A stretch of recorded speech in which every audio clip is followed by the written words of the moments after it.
1 Samuel capítulo 17, o verso de número 1 diz assim: os filisteus juntaram suas forças para a guerra e se reuniram em Socó de Judá, e acamparam em Éfes-damim, entre Socó e Azeca. Saul e os israelitas reuniram-se e acamparam no vale de Elá, posicionando-se em linha de batalha para enfrentar os filisteus. Os filisteus ocuparam uma colina e os israelitas outra, estando o vale entre eles. Um guerreiro chamado Golias, que era de Gate, veio do acampamento filisteu. Tinha 2,90 metros de altura. Ele usava um capacete de bronze e vestia uma couraça de escamas de bronze que pesava 60 quilos. Nas pernas ele usava uma caneleira de bronze e tinha um dardo de bronze pendurado nas costas. A haste de sua lança parecia com uma lançadeira de tecelão, e a ponta de ferro pesava 7,2 quilos. Seu escudeiro ia à frente dele. Golias parou e gritou às tropas de Israel: por que vocês estão se posicionando para a batalha? Não sou eu um filisteu, e vocês os servos de Saul? Escolham um homem para lutar comigo. Se ele puder lutar e vencer-me, nós seremos seus escravos. Todavia, se eu o vencer e o puser fora de combate, vocês serão nossos escravos e nos servirão. E acrescentou: eu desafio hoje as tropas de Israel. Mandem-me um homem para lutar sozinho comigo. Ao ouvirem as palavras do filisteu, Saul e todos os israelitas ficaram atônitos e apavorados. Amém? Pai, nós te louvamos, Senhor, gratos por mais um culto, mais um encontro e mais uma oportunidade de crescermos por conta da tua palavra. A letra que aqui está, quando avivada pelo teu Espírito, nos traz vida e abundância, e nós pedimos, Senhor, que ela seja vivificada dentro de nós, e que a gente possa se desenvolver, Pai, e entender os tempos, as estações, os momentos em que estamos atravessando, Senhor, e termos na tua palavra a orientação para andarmos, como diz a Escritura, iluminados, sem tropeços. É a nossa oração em nome de Jesus. Amém. Graças a Deus. Amém. Se você está acompanhando a geopolítica e atento a tudo que está acontecendo no mundo, você sabe que ontem Israel, juntamente com os Estados Unidos encabeçando e Israel cooperando, atacaram o Irã. E agora nós temos 56 conflitos simultâneos no mundo. O maior número de conflitos desde a Segunda Guerra Mundial. Guerras acontecendo que estão desencadeando, e os especialistas já dizem que é só uma questão de tempo para uma terceira guerra mundial se estabelecer. Se você estudar a história, você vai descobrir que antes da Segunda Guerra Mundial, o que acontecia no mundo eram conflitos regionais, guerras regionais, como nós estamos vendo, Rússia e Ucrânia, Israel, Síria, Hezbollah, Hamas, Índia e Paquistão. Além das guerras, no continente africano, vários conflitos em países acontecendo agora, neste momento. Praticamente todos os continentes ou estão em guerra, ou as tensões estão aumentando para em breve começarem os conflitos.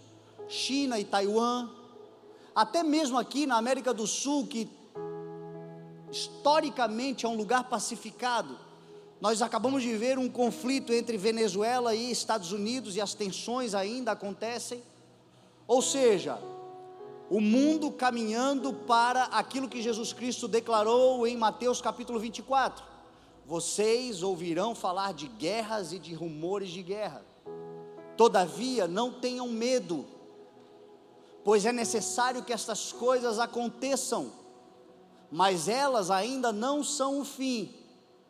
Nação se levantará contra nação, reino se levantará contra reino, haverá fomes e terremotos em vários lugares do mundo, e isto tudo será o início das dores.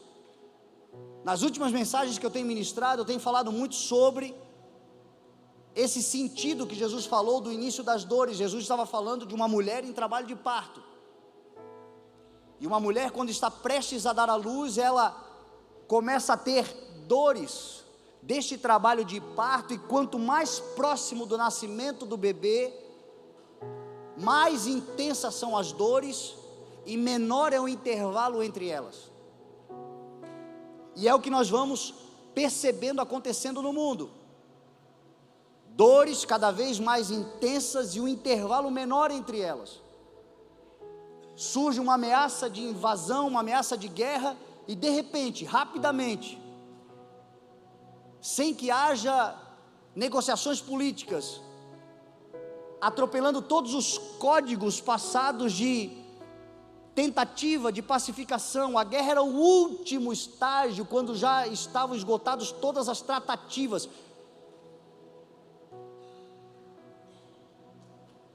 A mídia está dizendo que Trump invadiu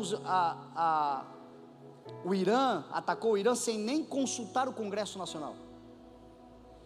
As dores cada vez mais intensas e os intervalos entre elas cada vez mais curtos, sinais proféticos, e eu e você precisamos considerar e estarmos atentos e entender o tempo que nós estamos vivendo e qual é a nossa responsabilidade nesse tempo. O Irã é um país que biblicamente, tradicionalmente, é muito tratado. É a Pérsia.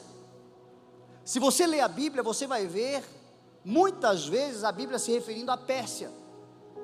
O Irã tem o nome de Irã desde 1935, agora foi recente que o Irã trocou o nome, porque o Irã era conhecido como Pérsia. Até 1935 o nome do país era Pérsia. Então, por uma convenção de um nome mais conhecido pelo mundo todo, trocaram o nome para Irã, mas é a antiga Pérsia. E quando você vai para a Bíblia Sagrada, você vai ver que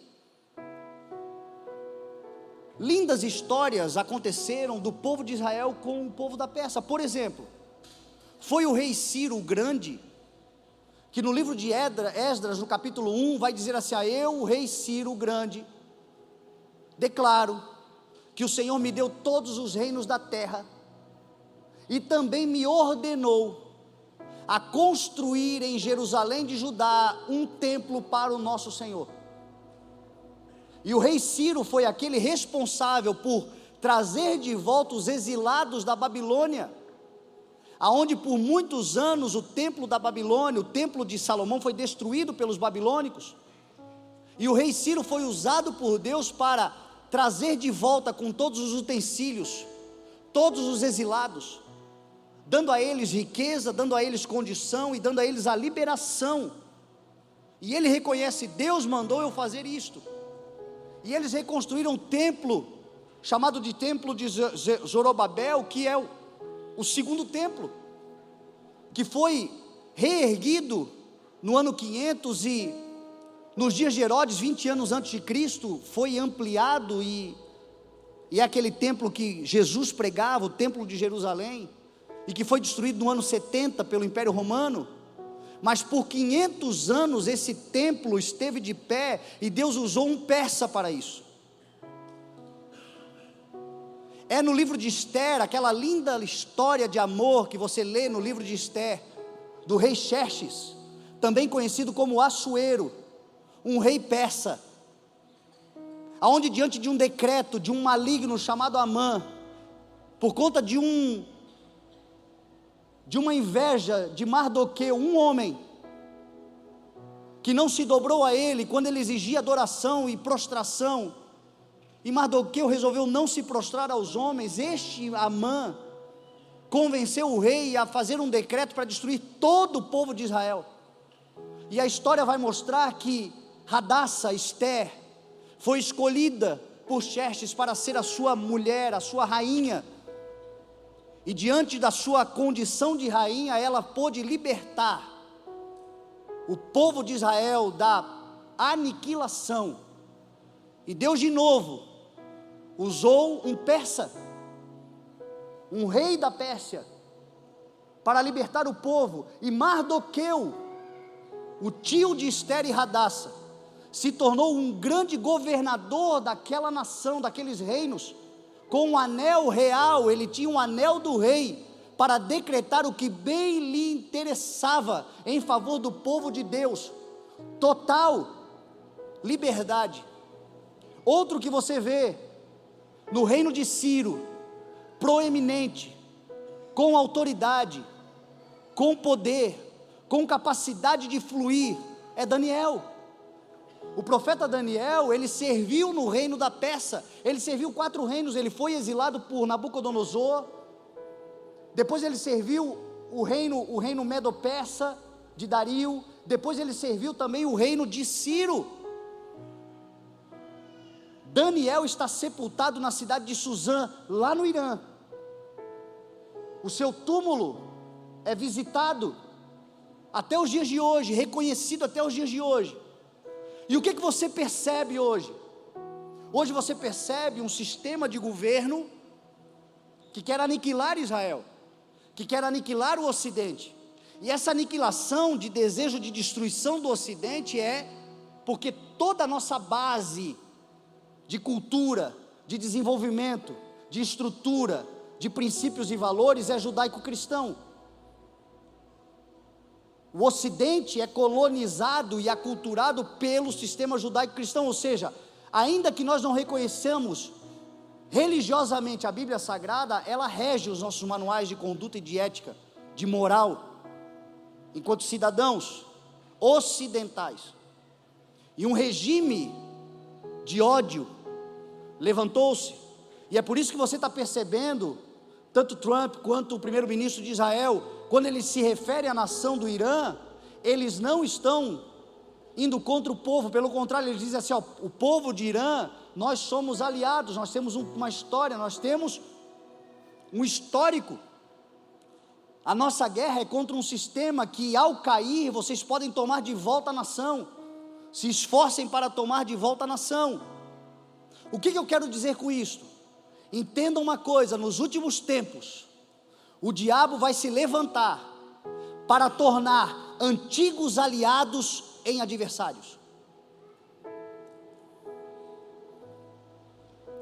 Guarde uma coisa no seu coração: tudo que nós vemos hoje naturalmente acontecendo não começam nas coisas de ordem naturais, começam nas ordens espirituais.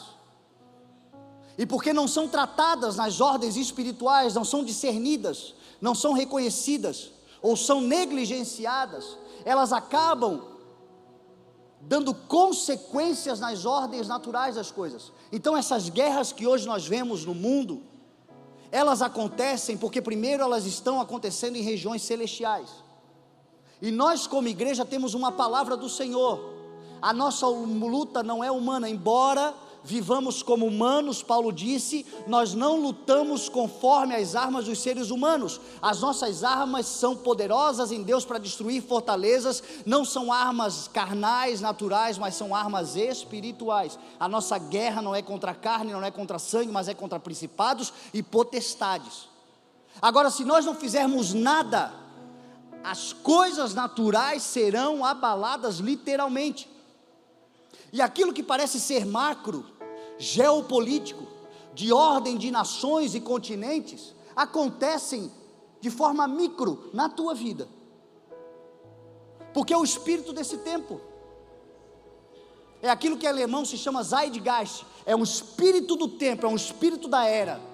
De tempos em tempos, o adversário das nossas vidas, ele age de acordo com uma sistemática dele, um cronograma dele.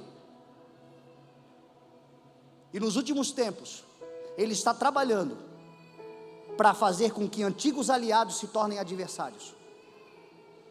Eu me lembro quando eu era criança, Estou com 45 anos, não estou tão velho assim. Mas na minha infância era muito comum, pelo menos eu vivi muito isso. Fazer amizade com pessoas que diziam para mim assim: cara, eu não gostava de ti. Tu tem cara de folgado, tem cara de playboy, tu parecia metido. Eu olhava para ti e me dava uma raiva, vontade de quebrar todo. Mas eu ouvi isso muitas vezes. Mas agora eu te conheci, te achei legal. E são amigos meus que eu tenho até hoje, amigos de mais de 30 anos, que não gostavam de mim, mas quando a gente se conheceu, não era o que eu pensava. Hoje parece diferente. Hoje tem gente que se amava, que se gostava, que conheceu o caráter um do outro, e por pequenas coisas vão se tornando adversários, ao ponto de se tornarem inimigos, antigos aliados, amigos verdadeiros, irmãos verdadeiros, gente de relação genuína, sincera e verdadeira, que não percebeu o diabo tramando nas regiões celestiais, começando a tramar levemente, e hoje colhem consequências na vida do dia a dia, uma verdadeira guerra desnecessária, ou porque não percebeu, não discerniu, não teve a sensibilidade espiritual, ou porque percebeu, mas não considerou, procrastinou, não levou a sério,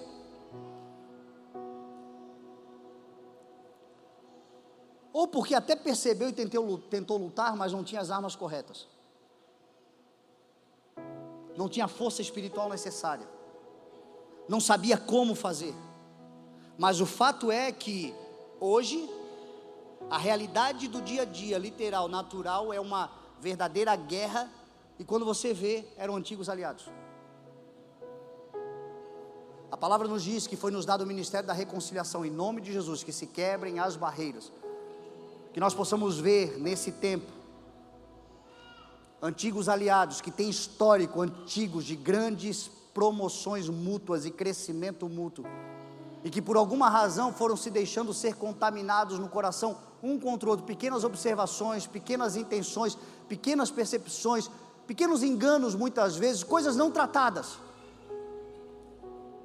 mas que vão gerando raízes de amargura até o ponto que você não consegue desejar outra coisa senão a morte, a aniquilação, a destruição, se não literal e física, pelo menos a tua vida.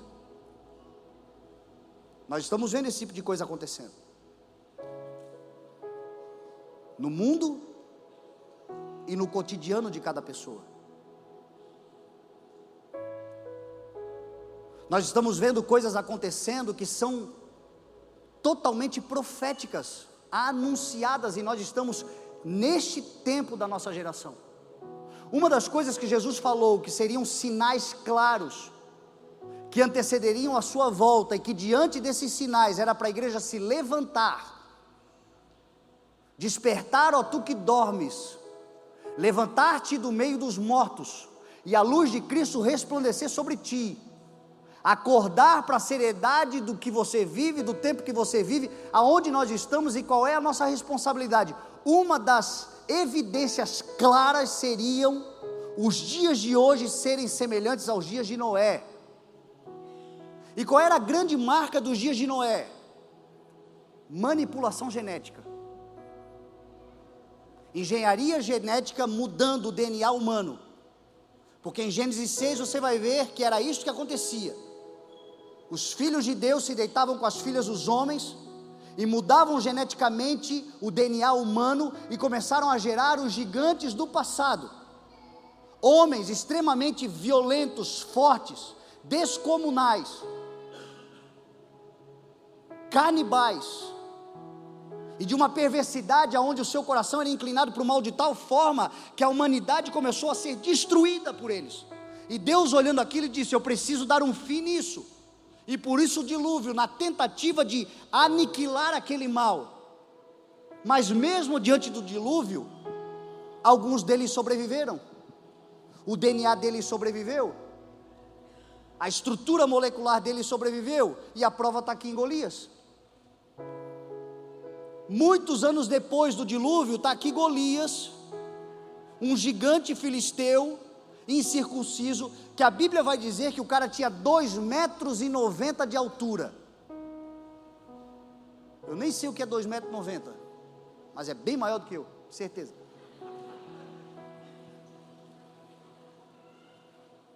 O cara usava uma couraça que pesava 60 quilos. Você imagina você colocar nas costas agora um saco de cimento que pesa 50, 10 a menos. Corre daqui ali, eu quero ver como é que chega lá. Para ele era uma roupa, era uma couraça, 60 quilos. A ponta da sua lança pesava 7,2 kg. É mais peso que muitos aqui fazem o rosco aqui, direto aqui de bíceps na academia. Era a ponta da lança daquele miserável. E era um homem descendente dos nefilins, ou seja, manipulado, transmutado geneticamente, com uma capacidade descomunal, suprafisiológica, supra-humana. E os dias de hoje não são diferentes. Os dias de hoje, o grande avanço da tecnologia, da ciência, da inteligência artificial é para mudar a genética humana.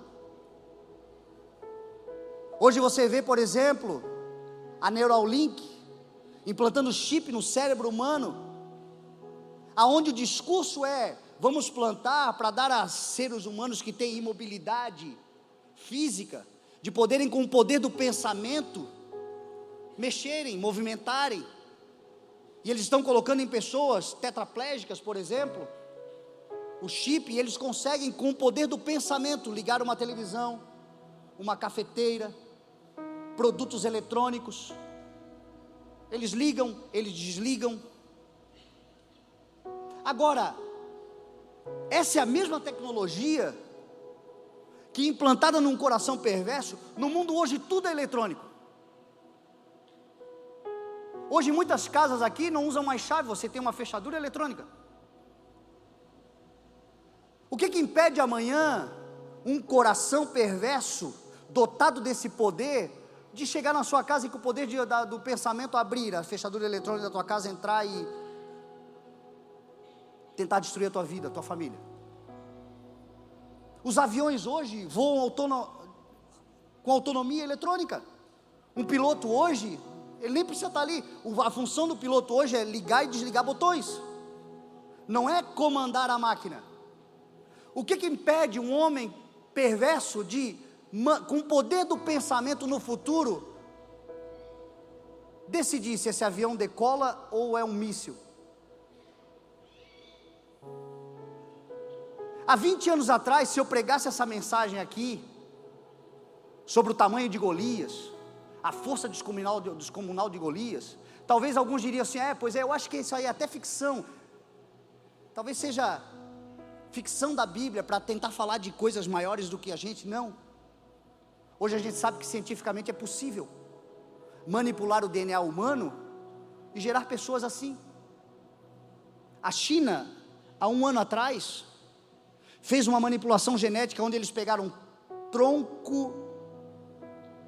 células tronco de humanos, e implantaram em embriões de macaco, e a vida foi gerada, e eles permaneceram aquele embrião, eles deixaram aquele embrião viver por 20 dias, e depois abortaram. Ou seja, uma quimera foi gerada. O que sairia daquilo?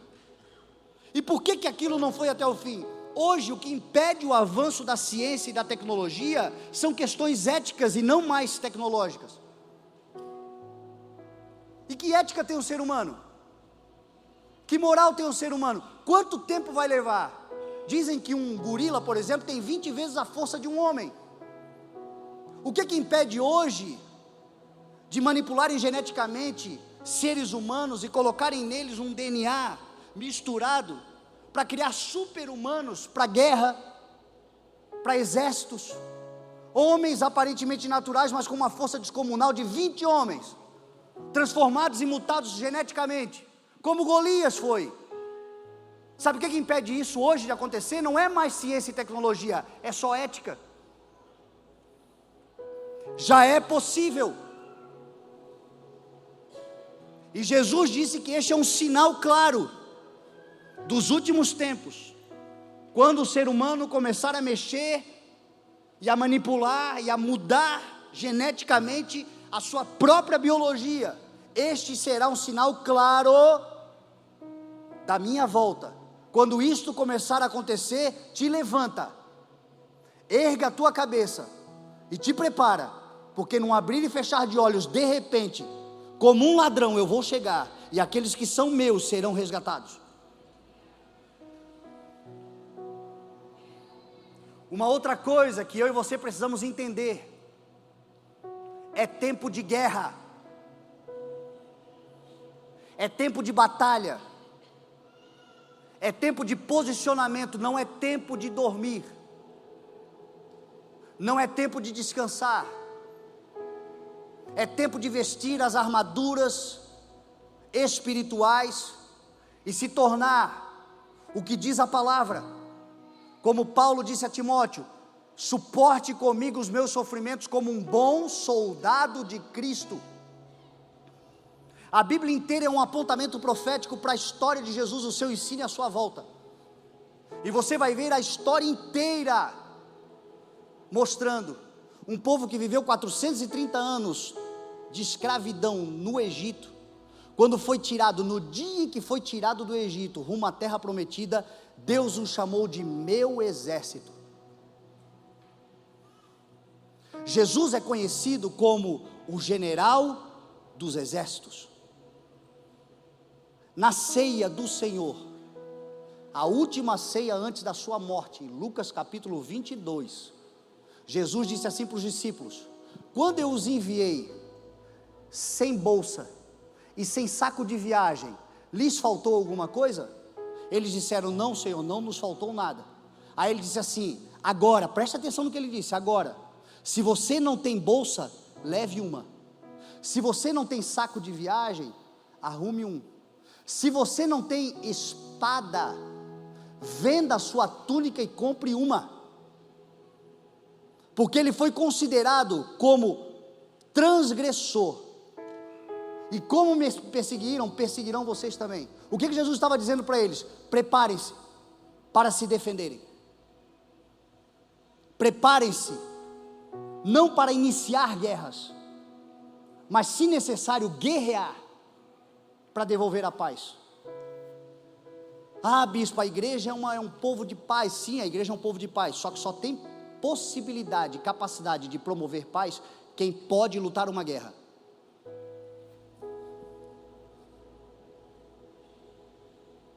Quem é um cara de paz? É um cara que poderia fazer uma guerra, mas escolhe promover a paz.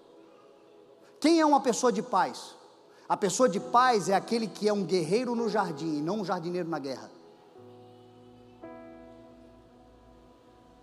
Gente que não é capaz de defender o que o Senhor lhe entrega, a sua família, o propósito de Deus.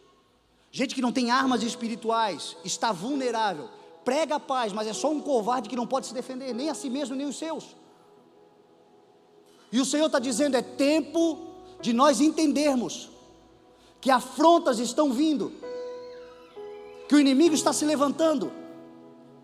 E eu não quero que vocês sejam como foram os soldados de Saul, que diante da afronta de Golias, apavorados e amedrontados, fugiam todos os dias. Não, eu estou levantando uma geração de Davis, que cheio de coragem e ousadia, na força do Espírito de Deus, vão declarar quem é esse incircunciso para se levantar contra o Senhor.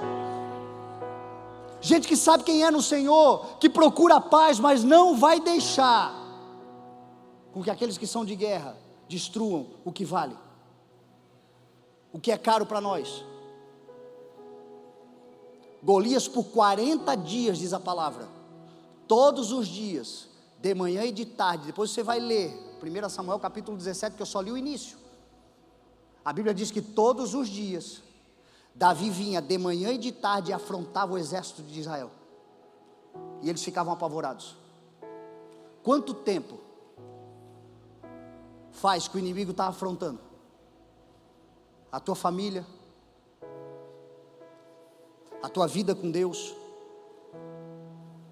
a tua paz, o território que Deus já te deu, as coisas que você já conquistou no Senhor, e você tem sido afrontado dioturnamente. Diz a palavra que ele levantava de manhã bem cedo, quando o exército ia se preparar, já no café da manhã, estava ele lá gritando: tem alguém com coragem para me enfrentar? Manda um para me enfrentar. Se nós vencermos, vocês serão nossos escravos. Se eu vencer, se nós perdermos, nós seremos seus escravos. E aquele homem descomunal, forte, porque assim que o diabo se apresenta, se nós olharmos naturalmente, ele é mais forte, ele é mais poderoso, claro. Saul vai dizer: ele era um guerreiro desde a juventude, tu és só um menino. É assim que nós estamos. Quando nós chegamos aqui, ele já está há séculos de séculos aqui. Todavia, não se trata de quem nós somos, se trata de quem nós temos. Nós temos o Senhor, nós temos Deus na nossa vida. A palavra de Davi para ele é: quem és tu, ó incircunciso filisteu, para afrontar o Deus do exército, Deus vivo, dos exércitos de Israel? Ou seja, o que Davi está dizendo? Que quem não tem pacto com Deus não pode afrontar quem tem pacto com Deus. Nós estamos vivendo um tempo de aliança. Hoje sabe o que a gente vê? Irmãos, gente da mesma linhagem, se afrontando mutuamente. Ambos têm pacto com Deus, ambos têm aliança com Deus. Aí ficamos nós aqui discutindo entre nós, brigando entre nós. Deus está olhando dos céus, está dizendo assim: ó, se virem, se consertem. Porque quem é pai aqui sabe, quando filhos começam a brigar: ei, pode parar, vamos fazer as pazes. Lá em casa eu faço abraço forçado, se abraça aí, fique forçado aí, abraçado, até começar a rir. Fiquem no quarto, querem se matar? Então entre os dois no quarto, se matem aí dentro, mas vocês só vão sair daí depois de fizerem as pazes. É assim que Deus faz conosco. Eu tenho aliança com os dois, eu não vou puxar nem para um lado nem para o outro. Vocês são meninos, vocês são imaturos, se consertem. Só que normalmente esses que estão fazendo confusão com irmãos que têm aliança, diante das verdadeiras desavenças e afrontas, estão se acovardando. O diabo está se levantando, o diabo está afrontando a tua vida, o diabo está afrontando os teus filhos, o diabo está afrontando os teus negócios, e você está se acovardando. Até quando? Está na hora de você se levantar com coragem e ousadia e dizer assim: olha, o Deus que eu sirvo tem um pacto de aliança comigo, e a luta com a qual você está me instigando a lutar, é uma luta pela preservação das coisas de Deus, e eu vou contra você em nome de Jesus. Quanto tempo afronta? Diz a palavra que Golias 40 dias, e aí entra Davi na história. Seu pai Jessé manda Davi ir até as linhas de batalha, porque Davi era o 8º filho, o caçula de 8 irmãos, que cuidava de poucas ovelhas do seu pai, lá no pasto em Judá, em Belém de Judá, e os seus 3 irmãos mais velhos estavam servindo Saul. Eram camponeses, eram agricultores, eram pastores de ovelha, mas estavam na idade de servir, estavam na idade de guerrear, e eles estavam servindo Saul.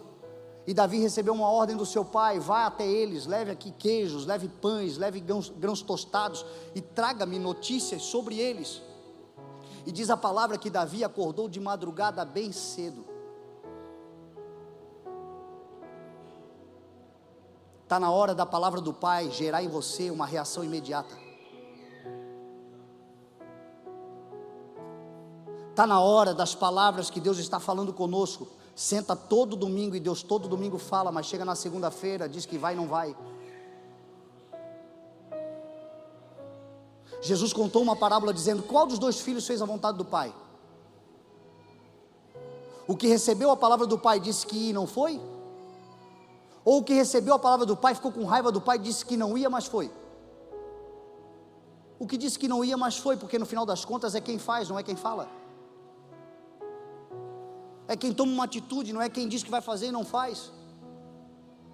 Deus está falando, Deus está insistindo, Deus está orientando, Deus está conduzindo, Deus está exortando, Deus está trazendo revelação, Deus está trazendo enriquecimento de mentalidade. Agora, se não colocar em prática, vai virar só teoria e discurso. Davi, ao ouvir a voz do pai, diz a palavra que era de madrugada ainda, ele já se levantou e foi. E ele chegou bem na hora da afronta diária. E quando ele chegou na hora da afronta diária, o povo estava apavorado, recuando, e ele, percebendo aquilo, ele ouviu o que Golias estava dizendo, e ele ouviu o povo também dizendo no meio deles, dizendo assim: vocês viram que o rei disse que daria àquele que enfrentar esse gigante? O rei vai dar a ele riquezas, o rei vai dar a ele o direito de se casar com a sua filha, e o rei vai dar a ele isenção de impostos para toda a sua família. E Davi olhou aquilo e disse assim: o que mesmo que os vai dar? E eles repetiram. Meu irmão, ou você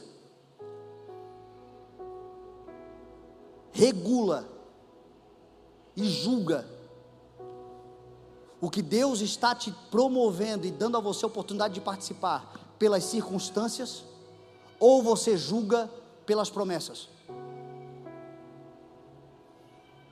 Porque a circunstância é uma grande guerra, a circunstância é uma batalha, a circunstância é uma afronta, a circunstância é sair da zona de conforto, mas a promessa é o que nos move.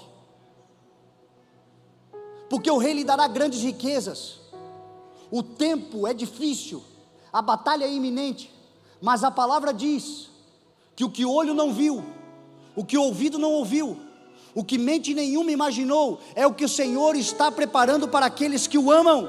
É a promessa do Senhor, e a nossa batalha nós vamos por causa das promessas e não por causa das circunstâncias. Jesus disse: na casa do meu pai há muitas moradas, se não fosse assim eu vos teria dito, mas eis que eu vou preparar lugar para vocês, e quando estiver pronto eu voltarei e levarei vocês comigo. Até lá guerreiem, até lá lutem, porque esta é a minha promessa. E eu não sou homem para que minta, nem filho do homem para que se arrependa. A Bíblia diz que a nova Jerusalém que descerá do alto, as suas ruas são de ouro. Aquilo que na terra é mais precioso, não existe nada na terra que vale mais do que o ouro. Nos céus e na nova Jerusalém servirá para ser pisado diante daquilo que o Senhor está preparando, que nós não fazemos nem ideia. Dará sua filha em casamento. O que diz a palavra? Nós participaremos das bodas do Cordeiro. Chegará um dia que nós entraremos para cear com Ele e Ele conosco, na grande boda do Cordeiro, diz a palavra. O que vai dar o Senhor, o Rei, por aquele que enfrentar?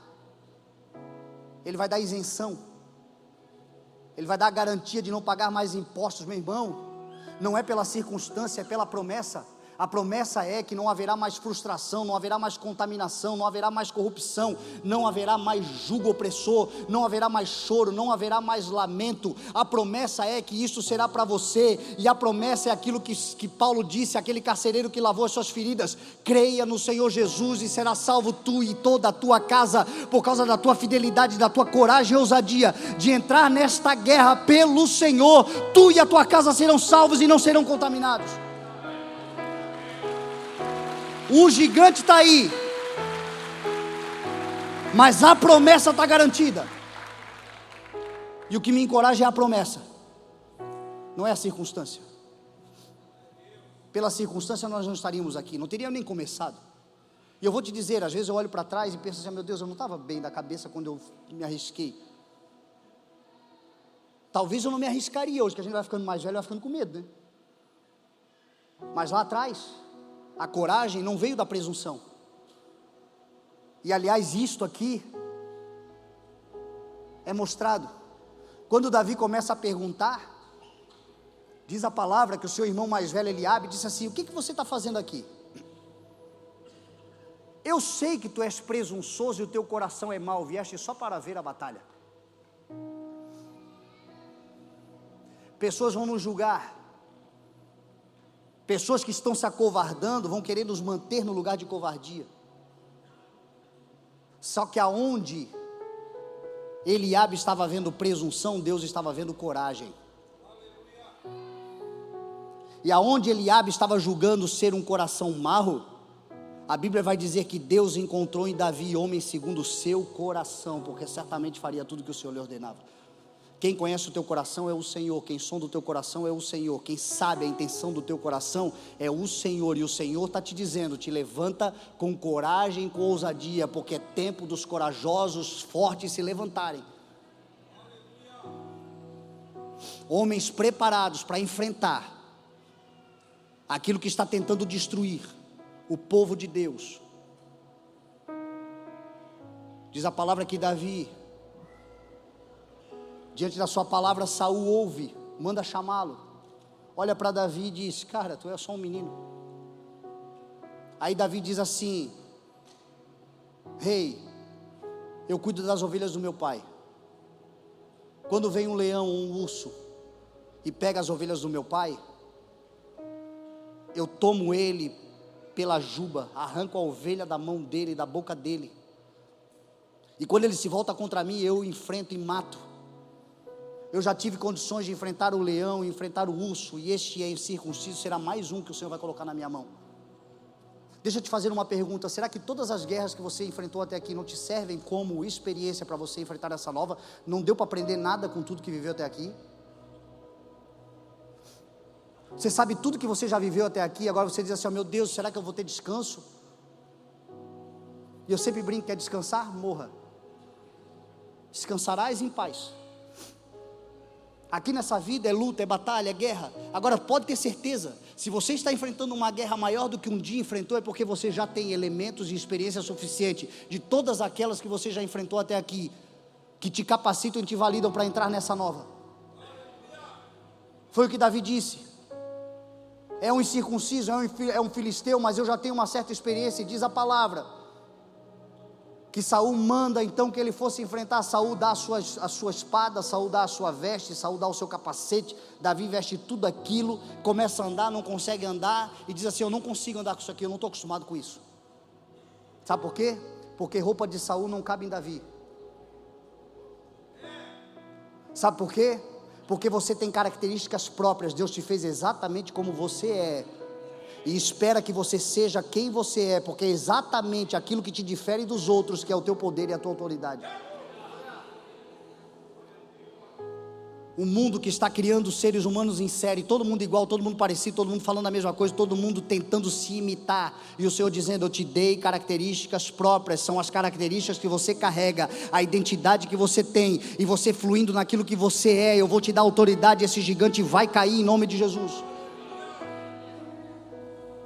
Davi prepara as 5 pedras, diz a palavra que ele vai no riacho, ele se ajoelha, ele pega 5 pedrinhas lisas, pega a sua tiradeira, o seu alforje de pastor, o seu cajado, e vai para a batalha.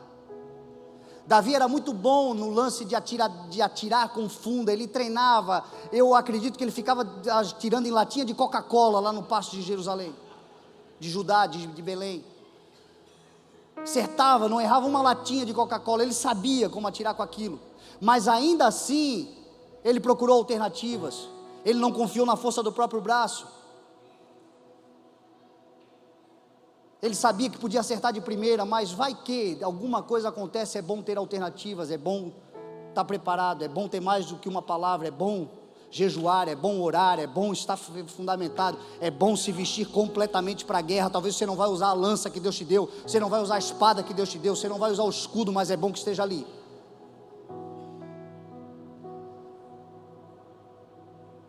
Não subjugue o adversário, não trate como qualquer coisa. Não é para ter medo, é para ter coragem e ousadia, mas não subjugue, porque é a humildade que antecede a honra. É ter humildade que vai te levar a lugares extraordinários. E a humildade é você saber que você pode errar, é você confiar no Senhor, é você depositar a tua esperança. Diz a palavra que Davi vai.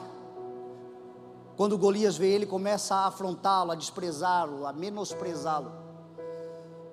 E diz a palavra que quando Golias começa a andar na direção dele, Davi corre para a linha de batalha. Enquanto Golias andava, Davi corria.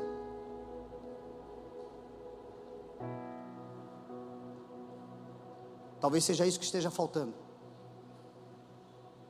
Fulano de tal Vi aqui os teus exames, não estão bem. O colesterol está meio alto, o triglicerídeo está meio alto, os hormônios estão meio desregulados. Está na hora de você pensar em sair do sedentarismo, cuidar da tua saúde, fazer um exercício físico, fazer uma dieta. E ao invés de você sair daquele lugar correndo, porque uma doença está andando, continua procrastinando. Vou fazer, nunca faz. Aí entope as coronárias, dá um infarto, morre, chega diante de Deus e diz: Senhor, por que tu permitiste? Deixei lá, ó, filho, filha, marido, mulher. Pois é, eu te avisei que o inimigo estava andando, por que tu não correu?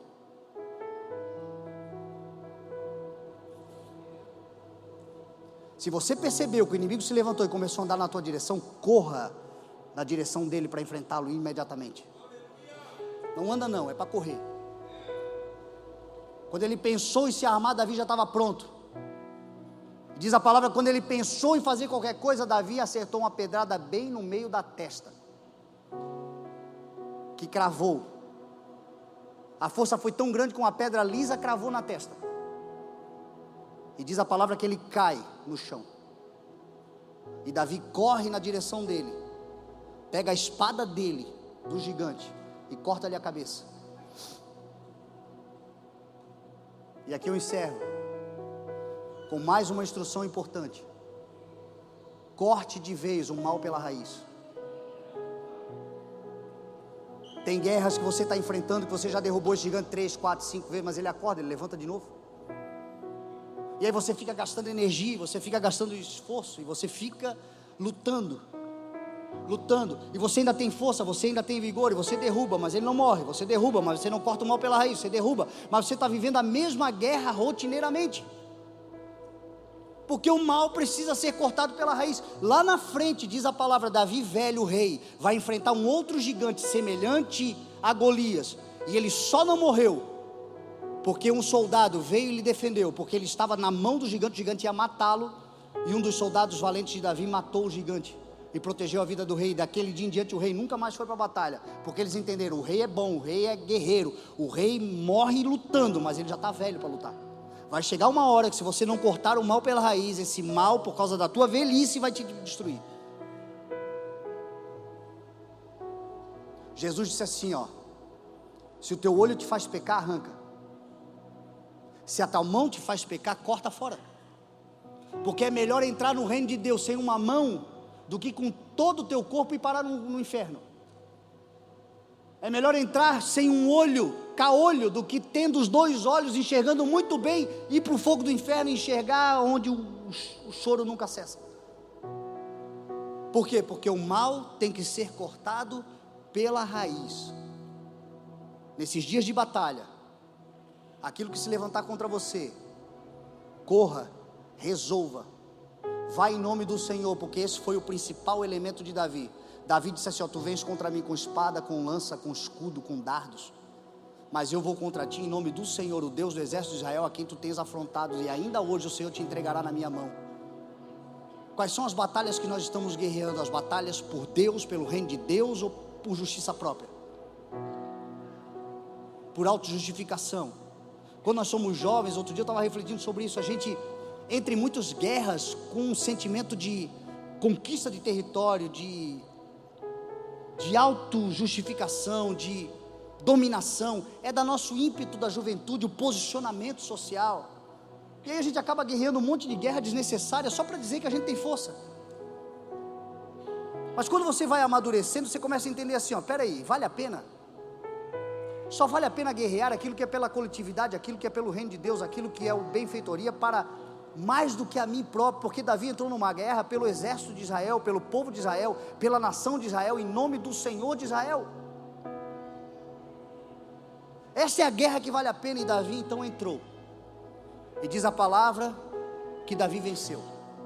E eu termino dizendo para você, essa batalha que você está enfrentando, que talvez seja a maior batalha da tua vida, é o Senhor preparando o momento, aonde por causa da vitória que Ele já decretou nos céus, e você só precisa tomar posição, e em nome dele coragem para ir em diante, esta guerra vai mudar a tua história, quanto àquilo que a vida tem tentado impor sobre você, em relação àquilo que Deus criou você para ser.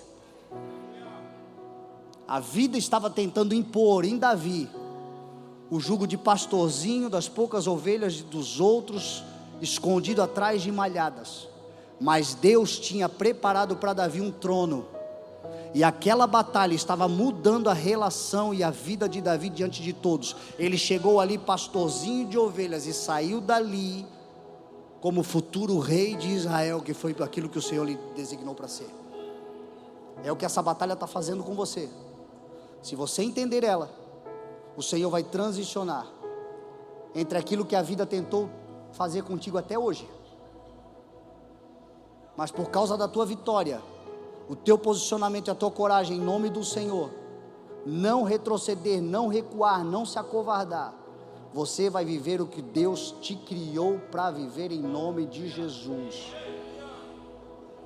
Eu encerro dizendo: troca esse semblante de cordeirinho por um semblante de leão em nome de Jesus. É tempo de olhos de leão. Jesus é o Cordeiro de Deus que tira o pecado do mundo, que em tempos de paz entre nós, Ele é aquele que se assenta, e como um cordeiro manso, humilde, está ali entre nós, domesticado. Mas quando o inimigo se levanta contra a tua vida e contra aquilo que Ele estabeleceu, contra a sua igreja, contra o seu povo, contra a humanidade, a Bíblia também diz que Jesus se levanta como o leão da tribo de Judá, aquele que tem olhos como chama de fogo, poderoso general de todos os exércitos de toda a terra. Isso é tempo de batalha, não é tempo de autocomiseração, não é tempo de se diminuir, é tempo de se levantar com coragem, fazer cara de leão em nome de Jesus, ir para cima, porque o Senhor é com você, e o Senhor vai te entregar nas mãos, e a tua vida será poderosa, extraordinária, e você vai viver a plenitude daquilo que Ele te prometeu para viver. Não existirão as grandes vitórias sem antes você enfrentar grandes e poderosas batalhas, mas você já entra nelas mais do que vencedor, por meio de Cristo Jesus, o teu Senhor, que é com você. Se você crê nessa palavra, se coloca de pé e nós vamos cear em nome de Jesus.